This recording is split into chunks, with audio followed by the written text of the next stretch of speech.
ببینید بچه‌ها ما در واقع هم تذهب و هم تجلس برای دو تا صیغه است، یکی برای انت است، یکی برای هی است. یعنی وقتی با هی میاد یعنی میگیم چی؟ او می نویسد، او می نشیند.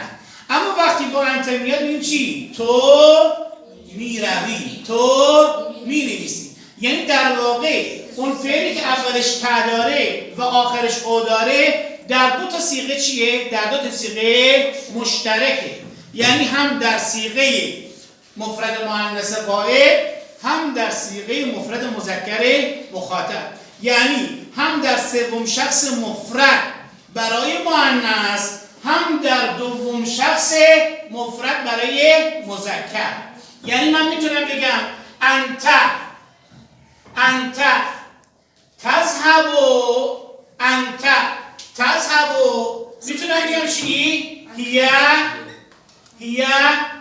تذهب. در واقع تذهب هم برای انت مناسبه، هم برای هی مناسبه.